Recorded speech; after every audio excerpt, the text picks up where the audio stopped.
Our guests today on Police Matters are Chaplains Gary Holden and Perry Messick. Our show is the Police Chaplains Program. Hello, my name is John Ricciuti. This is Mainline Public Television at Radnor Studio 21. Chaplain Holden, I'll start with you. Hello, yes. Thank you for taking the great time to be here. to Radnor Studio. And See Chaplain Messick. How did the program come about? Well, if you go all the way back, it seems like it hasn't been that many years, but it has been, to 9/11. And there was a need after that day happened. There was a need for chaplains. And so we heard that through a couple avenues.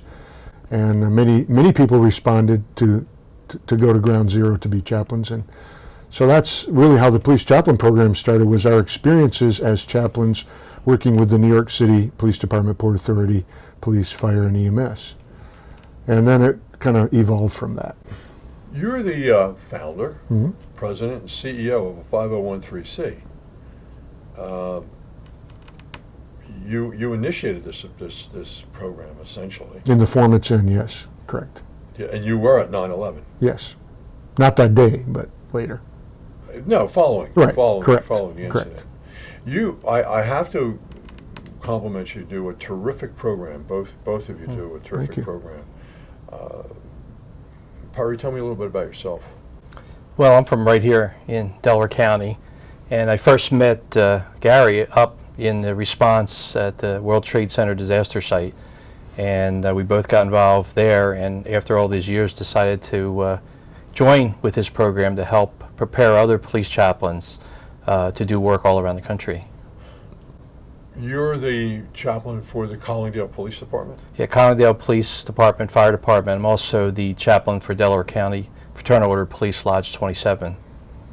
And you're in New Jersey? Correct. What essentially, by definition, your definition, does a chaplain do?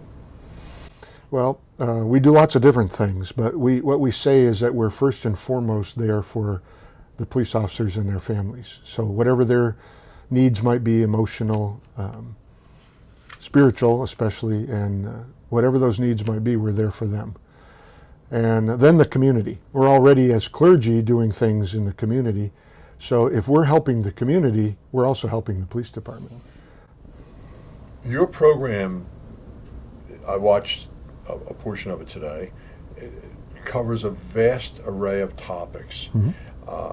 These are topics that affect a policeman or a first responder, but also members of the community. Correct. Most of it, yeah. That's really essentially what the benefit of it is for the benefit of the community, though. Ultimately, I would think. But if we're helping the police officers in their lives and things that are going on with what they're dealing with, that's also helping the community. So it kind of really meshes together. And what you've done is you've collected various topics that you know that affect the ability for a person to perform their duty. So let me throw a few of them at managing stress. Yeah. Well, stress management is, I'm glad to say that more and more departments realize there needs to be stress management, or what we call CISM, critical incident stress management. So because officers and first responders deal with all kinds of critical incidents in the community, with people and whatever they're going through. And so they're experiencing a lot of traumatic things, or people that are going through trauma and some of the traumatic things they go through themselves. So it's important to learn how to manage that stress. We all have stress, but then you couple the normal stress we have with critical incidents, which is what first responders deal with, then over the years that can become cumulative, and it's important to learn how to deal with it in the short term as well as the long term. Are either of you there firsthand when an officer has an incident, and are you there to counsel them? That's probably not, that's my work. Well, there again, it depends on the department, what kind of mechanism they have in place. If the chaplain program has been there for a while, many times they will call upon the chaplain to just be in there, to be there with the officer if the officer wants to talk about it. Really, crisis intervention is getting people to talk about it, talk it out, get it out with what they're going through. And it's really a very simple thing.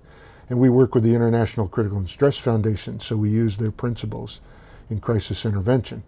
And so it may be a chaplain that does that. It could be other first responders helping first responders. If they have chaplains, then many times the chaplains fit into that category to help. In my prior life, I was a transit worker at one point in my life, and I can tell you that they have a high divorce rate. Mm-hmm. Is that the same for police and first responders? I would say so. Mm-hmm. And you also manage that? Manage my word. Yeah, well, there again, we don't force ourselves on anybody. So if we're there, they know we're there for them.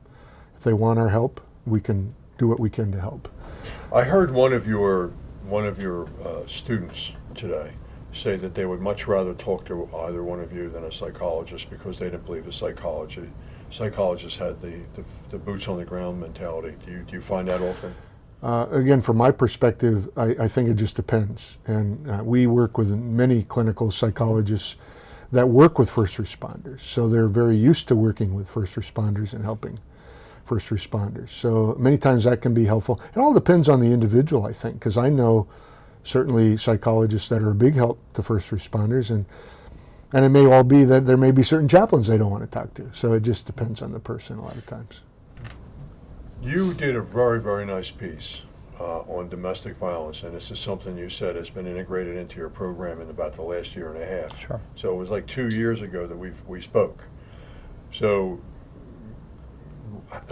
is that something that's evolved, or it's come out from under the shadows, or it's always been there, but now it's more prevalent and everything? We became aware of the need, kind of two parts to this. The first is that it's one of the most dangerous things a police officer does is respond to a domestic call.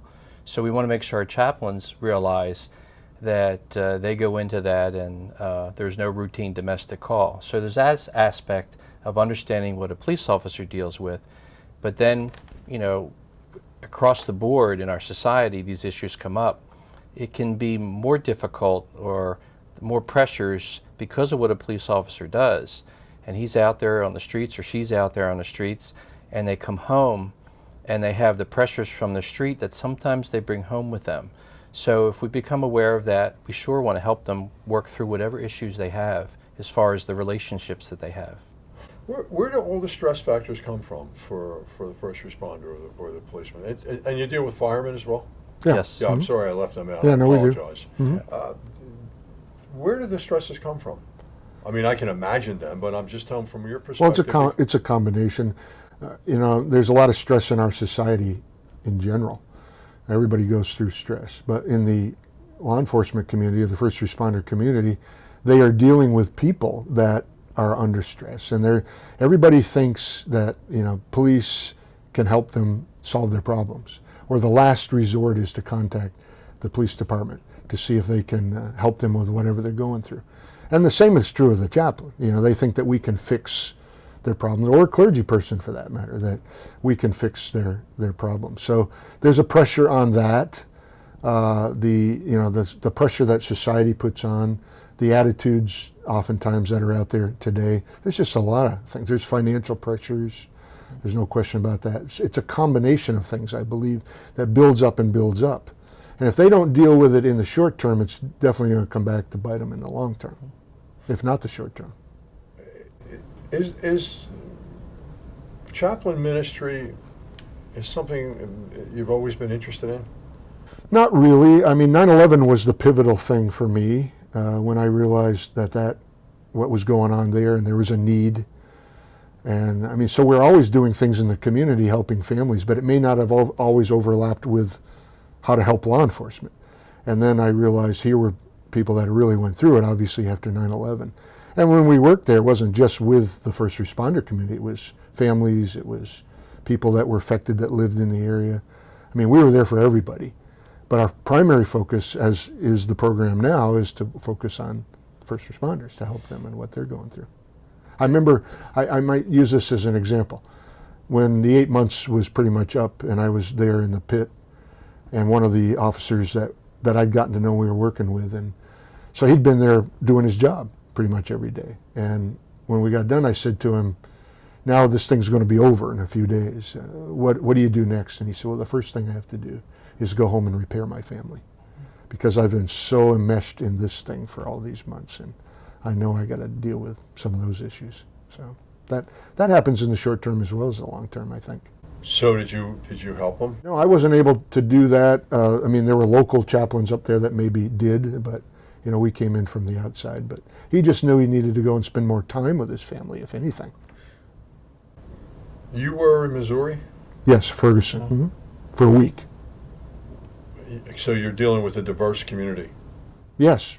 Yeah, it was diverse. A small community, maybe about 22,000 people. It wasn't a big community, but just outside of St. Louis. So you're talking about a big metro area there. You were called into it? Yes.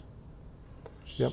So Not right away. A lot of what we do, even in those situations, is we don't go in immediately because there's the chaos, there's all this stuff going. Now, Baltimore, we did do that a little bit, but usually we go in later and work with the community, helping them ongoing, and then helping the local chaplains if they have chaplains. They didn't have chaplains there at the time. Missouri? No, Ferguson didn't. Yeah. So chaplains came in from the outside to help. So we worked with the first responder community, but also the community. And we went around to every business that was affected, and we're there for people. That's what we do. It's what we call the ministry of presence more than anything else, just being there for people, whatever their needs might be. What's your approach when that was a very hostile situation, as was Baltimore. Mm-hmm. So what's your approach into that? We go in as chaplains, being there for everybody. So we're out there in the streets many times, just talking, and we talk to people. We volunteer to pray for them if they want us to pray for them. We don't force that, but we volunteer, and most of the times people will say, "Yeah, can you say a prayer for me?" And so that's part of what we do. But they realize that we love them, we hug them, we're there for them. Everybody, not just the first responders, but everybody, and that kind of breaks down some of those barriers a lot of times. It helps to diffuse some situations. And people do respect clergy by and large, so that we're glad for that. So we go in as chaplains. They know we're clergy, and that seems to be non-threatening in a lot of cases. So when you go into a community and do the police feel betrayed? By the community? No, by the fact that you as a chaplain. No, because showing sympathy. because usually they ask us to come in. They want us to come in to help diffuse situations. So I've never encountered that for the most part. Usually they know we're there to help them with the community. Let's put it that way. Do you meet with community leaders? Sometimes. Now, where they already have chaplains, it's less apt that we would have to come in from the outside. And we've seen that in local situations where we as local chaplains, there might be an officer-involved shooting or something where we go to the hospital, we're there with the family, we're in the streets, we're just there. And we're there for people. And they know that we love them and that we care about them, and we're willing to pray for them if they want us to pray for them. Do you fear for your life? I never have, to be honest with you. We're always very careful. And if it's really volatile, we're not going to step into that. Do you wear a vest? I wear a vest sometimes if I'm out, like say with the street crimes unit, doing a ride along, or where it might be, the potential might be there. That's just a safety factor. But most of the time I don't. Chaplain, Chaplain Messick. Mm-hmm. I'm sorry, I wasn't giving you the proper address. You're affiliated primarily with Delaware County. Yes. So let me ask you, is this blossoming into more? I really think it is. When we first started, there was a group of about 7 chaplains were identified by the former DA, and he got us together. We formed a task force, and then we began to provide training, and it's expanded and grown. We have 42 departments with 1,200 officers or so in Delaware County, and originally we didn't have enough chaplains, and now departments are seeing the advantage of having chaplains available to them. And recently we were sworn into the county level, so if a department that doesn't have a chaplain needs someone, we can go across municipal lines and help out that department. And more, not everybody, but more seeing the need for the unique support that we can give to them. You have a very good demeanor with your your students, I noticed today while I was watching you. You can smile at that. Okay, I can smile. The former DA has been a guest of ours at Radnor Studio 21, and the current DA, Kat Copeland, has been a guest. Is she big and supportive? She has been. The former DA actually started with swearing us in, and DA Copeland has come in and come to our meetings and communicated her support and said, anything I can do for you, just let us know. Actually, they helped us secure the county jackets that we have now too, so we can identify ourselves more than just our local department, so we can show who we are as far as being representative for Delaware County as well. You both have badges. Some of the departments, yeah, I Yeah. work with different departments. Is there? I mean, a badge represents a form of identity. Mhm. So, why a badge? Well, that's, in my particular situation, both the FOP and the department wanted me to have a badge. But what's most important is our identification, our IDs. Because when we come up on a site, they may or may not know who we are, but we want to be able to show them that we have approval to be there and to cross over at their invitation into whatever incident has occurred. So badges are nice, but the ID is what we really need to have. So for our all this. badge says the department on it, but it'll say chaplain, not police officer. Yeah. Because we're not police officers, but it identifies us as a chaplain for that department. Yeah. No, well, I personally, I think it's very good that you have a badge because it does give you a recognizable identity, and also as you're affiliated with the police department, and you're Right. there for a great cause. One of the things that I would think that police, first responders, and firemen have are just general fears. Hmm. Is that something you come across a lot? Not something that may be visible or that you might see on the outward thing. But like anybody else, we're human beings, and so police officers as well. And yeah, there's going to be some fears, but their training kicks in, and so when they encounter something, they're preparing themselves for what might happen, and that's part of their training. So that but who knows what might happen? You're sitting in a restaurant and somebody can come in and they see you in a police uniform, they could shoot you because they hate police, let's say, or sitting in their cruiser. We know that happens. So there's always that potential, although it's rare, there's always that potential. Do you, and I don't know if you would know this information, do you think that drug and alcohol abuse and its effects are on an increase with first responders, police, firemen? I don't know that it's in the increase, but it's always a concern. And part of intervention, whether it's a chaplain or an organization, FOP, we want to be there for them if they get into trouble, not just have them lose their jobs. So it is there. Some use it, unfortunately, as a coping skill, and we want to make sure that they have healthy coping skills, not going to self-medication. So whether it's increasing or not, I don't know the stats on that, but it is still a concern. Do you rely on them to come to you because you can't go to them? Yeah, we probably don't know a whole lot about that from our perspective. We're not inside on that. Maybe it would come out later if the department recommends that they come and talk to the chaplain, then we would find it more from that perspective. I want to touch on something because it interests me certainly, and it's something that I know that you'll bring up in your program, that you really walk a fine line between ethics and confidentiality. And is this something that's evolved? Because you certainly have to see things, and I'm not asking you to identify anybody or anything. Yeah. Well, there are certain parameters as to what we would remain confidential, some things that cannot be. For example, threat to harm yourself or somebody else has to be reported. So, if somebody is suicidal, that has to be reported. If we find that out, that has to be reported. Child abuse, elder abuse, that's reported, has to be reported anywhere. Well, it's a state law, yeah. Yeah. So when we represent the police department, we operate pretty much like a police officer does. So if somebody reveals a crime to us, just like they would to a police officer, that has to be reported. Yeah. And we're upfront with people about that, as far as that's concerned. If they come to you when you're in your clergy capacity, there can be a different element to that. And then the local clergy has to determine that. But when we put that chaplain hat on, we're representing that police department. And you wear many hats. Yeah, I guess. On the same subject, all relationships are based on trust. And because of the nature of the work that police officers do, they're not quick to trust a new person walking in the door. So you were asking before about what about, psychiatrists or other counselors. They're all good tools.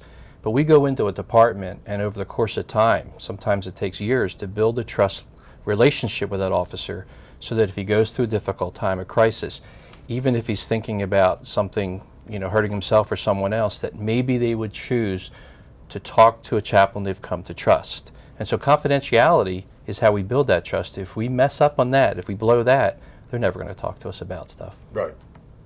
You're right. And that's what I was kind of alluding to with the badge. At one point, I guess I should have tied the question together that way, because at one point you're a policeman, at some point, because there's the confidentiality and the ethics, but at the other point you're a chaplain. It's a very, very difficult line you walk. Very, very It is, and we say in the training that it takes 2 to 5 years to really build a program.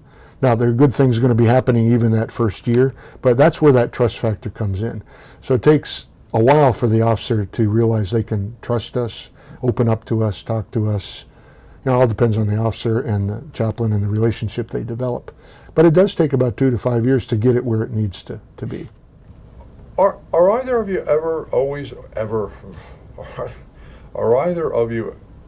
visible in a police station, firehouse? Even informally, just to go in. It doesn't have to be an official meeting with someone. I go over to our department at least once a week, and sometimes just go in and see how the officers are doing and do a little banter and talking. Yeah, my fire department, I'll go in and build relationships, and it's not always chaplain stuff. Sometimes it's just life. And you build friendships that are real, and that's where the trust comes out too. Where are you with post-traumatic stress disorder? Well, in the training we give with stress management, there's a progression there. So, if an officer's gone through a heavy crisis intervention, and we can help them in the short term, kind of what we call a diffusing, where maybe a few hours after the event, you can get them in a room and get them talking about it and get it out. What happens is, over a period of time when they don't deal with it, it can build up. And we say in most critical incident stress management courses will tell you that if it's 30 days and there doesn't seem to be improvement in the person, what they're going through after a critical incident, it can become PTSD. But that has to be a diagnosis of that. But it can come, and it doesn't have to evolve into that. Sometimes in the short term, if you deal with some of the matters, it can help to deal with that. But I think there's that cumulative effect. So if they're not dealing with it over a long period of time, it becomes cumulative and it builds up, and eventually it's going to come out one way or the other. It has to. What would you like to see? You have a large group, by the way, and good class, and they're actively interested. What would you like to see come out of your program today, tomorrow, next week? Well, since this is the county I live in, for me personally, the more chaplains we have deployed to departments in Delaware County, the more opportunity there is for them to interact with police officers. And again, if they build relationships and they hit a crisis, that they would have someone to talk to. Whether it be whatever crisis they're going through. And we do connect with them with family crisis too, and their children going through things. We want to be there for the family. A little while ago you talked about fears. It's not just the officers' fears, it's the fear of their mates as they go out the door. It's the fear of their children that my daddy, my mommy has a dangerous job. And so sometimes you go beyond the officers to connect with the family, but you need additional chaplains within the county to be able to do that. Yeah, our concept, sometimes a department would have over the years one chaplain, and they're more of a ceremonial. If they need them for something, they call them, but it's not a 24/7 on-call kind of thing. And what we promote is the team concept. And I think that's one of the new things that we've come up with this in many ways, is when we went to Ground Zero, there were 43 of us that served there. So we had a team. There were always 2 that went out together. So when we developed the Chaplain Program for municipal departments, that's one of the first things I realized we needed to do. was for a department to have a team. And they can be from all different kinds of religions or whatever who wants to serve. But that team, that core concept, and that's been revolutionary. That is a huge, important aspect of this whole thing. So, you know, like if you have one chaplain and he's away, who's going to cover that base? But when you have a team, you're covering the base every week, every day. Somebody's going to cover that base. One of the things I want to say is that we are human too.